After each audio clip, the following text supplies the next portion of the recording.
Assalomu alaykum hurmatli kuzatuvchilar. Bugun nol artrit kapsulamizni, nol artrit kapsulasi, ya'ni chumchuq, chuvalchang aralashmasi bitta qadoqda. Buni olgan, ichgan insonlar yaxshi bilishadi, rezultati qanaqa darajadaligini ham bilishadi.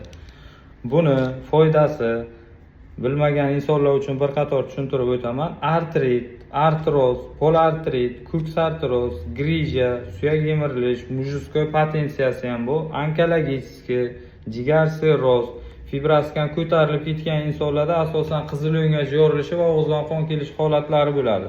Unda yaxshi yordam beradi, qon tomirlar elastikligini oshiradi. Jigar fermentlari, ya'ni ALT va AST ko'tarilib ketadi. Fermentlarni joyiga tushirishda juda ham yaxshi. Xo'p, suyak sohasiga keladigan bo'lsak, suyak sohasida ko'ksartroz, ya'ni son chanoq yemirilishi juda ham zo'r. Xo'sh, artroz, tizza bo'g'im yemirilishlari va sinovial suyuqliklar qurisa, oyoq tizza bo'g'imida suv yig'ilib, minska, tog'ay paylar yirtilishi, ularga ham juda ham yaxshi yordam beradi.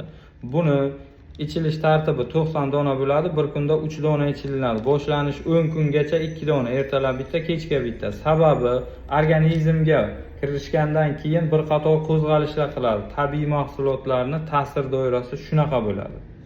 Xudo xohlasa ichinglar, foydasini izohlarda qoldirasizlar yoki ichgan insonlar, foydasini ko'rgan insonlar kommentariyada qoldiringlar. Keyin ikkinchi masala, ba'zi insonlar ichdim, foydasini ko'rmadim deydiganlar uchun aytaman. Birinchi navbatda inson ichaklarga ham e'tibor berish kerak. Masalan, ovqatlanamiz, ichaklarda toksin, shlaklar yig'ilib boradi yil sayin. Asosan suyak sohasidagi kasalliklar endi 40 yoshdan yuqoridagilarga juda ham ko'p va koronavirus bo'lgan insonlarda ham hozirgi vaqtda ko'p uchrayapti. Buni ta'sir bo'lmadi degan insonlarga bir qator aytaman. Ko'pchilikka tavsiya ham berganmiz, chuvalchang kapsula va torpeda deb. Endi buni torpedani sizga tegadigan foydasi ichki organizmni shlak toksinlardan tozalaydi. Kapsula qobiqdan so'rilib organizmiga ta'sirini o'tkazguncha axlat bo'lib chiqib ketadi, qo'pol bo'lsa ham. Buni ta'sirini yanada kuchaytirish uchun organizm ochishina qilinglar. Torpeda tozalash uchun juda ham zo'r. Xudo xohlasa buni ichgan har bir insonda foydasi 100% ko'rilgan. Buni originalini, poddelkasini emas.